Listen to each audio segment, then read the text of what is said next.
السلام عليكم ورحمة الله وبركاته. النهاردة جايين لكم بفيديو جديد. طبعا قصة جميلة جدا غير القصة. النهاردة على الحلقة السادسة بإذن الله، وحابين نتكلم عن الحلقة السادسة بشكل واقعي شوية. نخرج بقى جو الاكتئاب ده شوية ونتكلم عن قصة هما الاتنين بدأوا قصتهم مع بعضيهم وانتهوا وهما مع بعضيهم، غير القصة اللي هي بتاعت الحلقة الخامسة طبعا. والحمد لله الشخص المجهول لقاها ورجعوا لبعض. اتمنى من كل شيء. بشكركم جدا جدا جدا يا اخواتي. انا طبعا مش عارف اشكركم ازاي والله على اللي انتوا بتعملوه معايا. طبعا يلا بينا نبدأ الحلقة السادسة. يلا بينا. النهاردة حلقة جميلة جدا، بجد والله حلقة جميلة جدا. انا مش قادر اتكلم، كتر كلامي مش هيوفي. الزوجة الأصيلة، الزوجة الأصيلة اللي دايما في بيتها ست بمية ست، عارفة ان هي بتخلي زوجها، ما اقدرش اقول الدبلة زي خاتم في صباعها، لا، الكلمة دي وحشة، ده معنى صح.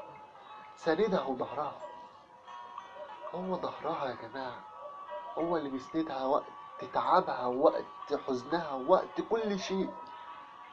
بجد الراجل الأصيل اللي دايما في ظهر مراته، في ظهر حبيبته، بجد الراجل ده شال فوق الراس. بس رقم واحد في حياتك هي أمك، هي أمك، هي أمك رقم واحد في حياتك. اوعى تفتكر ان من غير دعوات امك لقيت زوجة، بجد لا. دعوات امك هي اللي سنداك في حياتك، هي اللي من ناحيها ممكن تلاقي زوجة بتحبك، وزوج اصيل. والزوجة الاصيلة اللي دايما تبقى واقفة في ظهرها، في ظهر جوزها لوقت الشدة.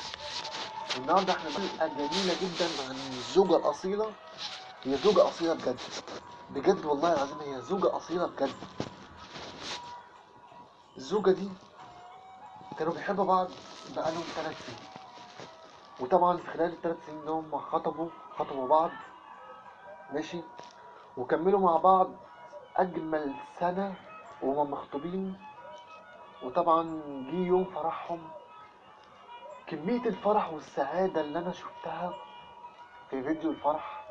أنا شفت فيديو الفرح بس ما أقدرش أعرضه لكم عشان إرشادات اليوتيوب، ولا أقدر أعرض منه حاجة بسيطة، ولا أقدر أعمل أي شيء.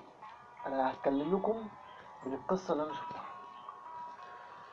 قصة الفرح ده اللي هو عمل لها احلى زفاف، بمعنى اصح زفاف فوق الخيال. بجد انا عمري ما شفت فرح بالطريقه دي، والاتنين كانوا فرحانين مع بعضيهم فرحه بمنتهى السعاده، بمنتهى السعاده والفرح يا جماعه. انا مش عارف اقول ايه، انا مش عارف اتكلم، بجد والله ما عارف اتكلم اقول ايه عن القصه دي. وتموا فرحتهم بجد بجد، هم عاشوا مع بعض بعد الجواز جمال جدا، جمال جدا، وعاشوا لحد ما جابوا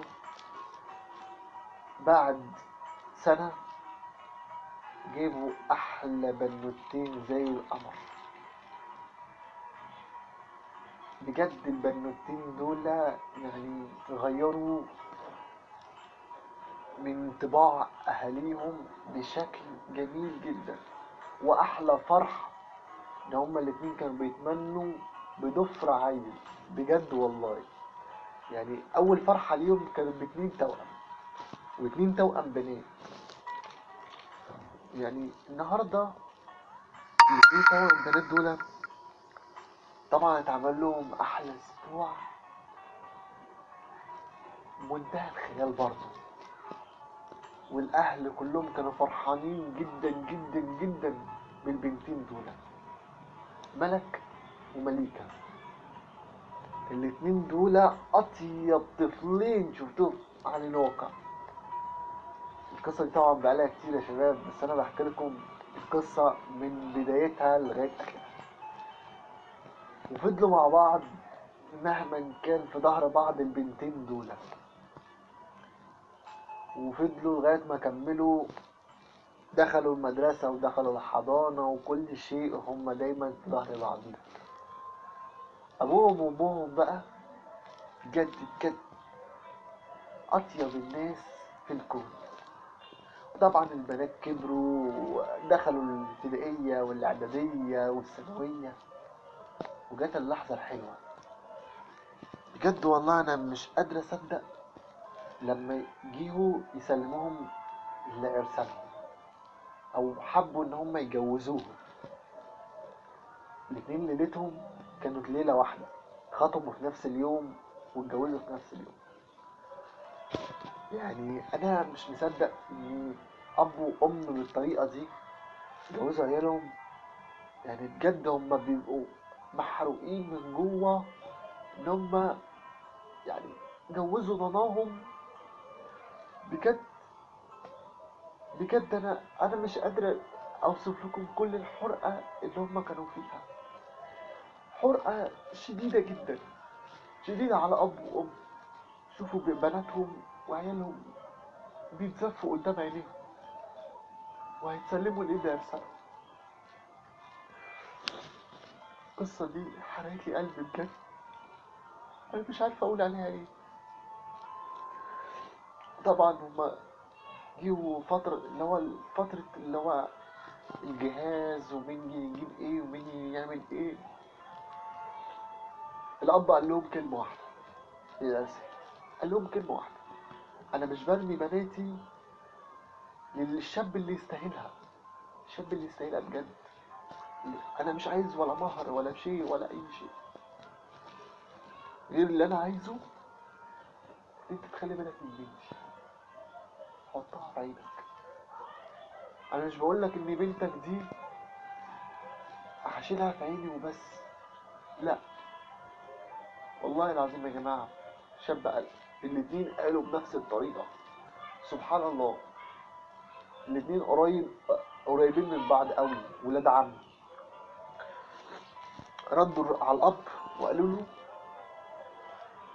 أنا مش باخد زوجة وخلاص، أنا هعتبرها بنتي ومراتي وحبيبتي وأمي وكل شيء.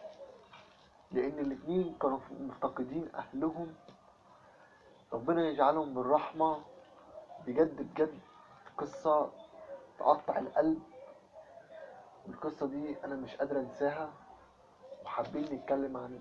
وانتهت القصة إن هما خدوا البنات واتجوزوهم وعايشين معاهم بأحلى أحلى قصة جميلة. وناحية الواقع طبعا يا شباب، وناحية الواقع القصة دي طبعا دامت مع بعضيهم وكانوا كويسين مع بعضيهم. القصة دي يعني أنا مكنتش مصدق إن القصة دي تتم على خير.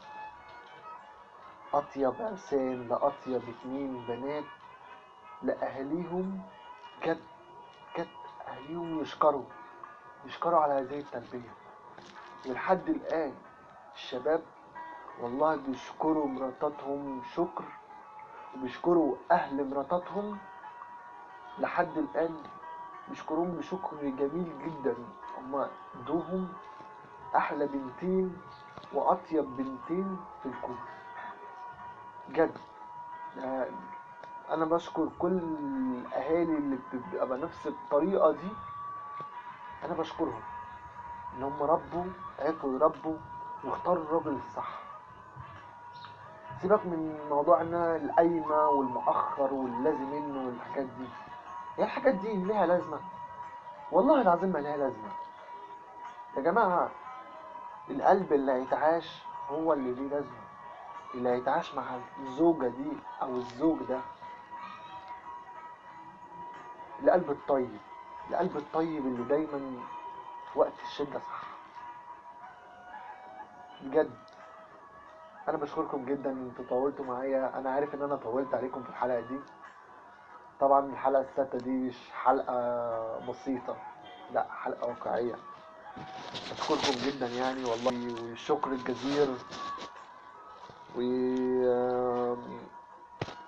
والسلام عليكم ورحمة الله وبركاته.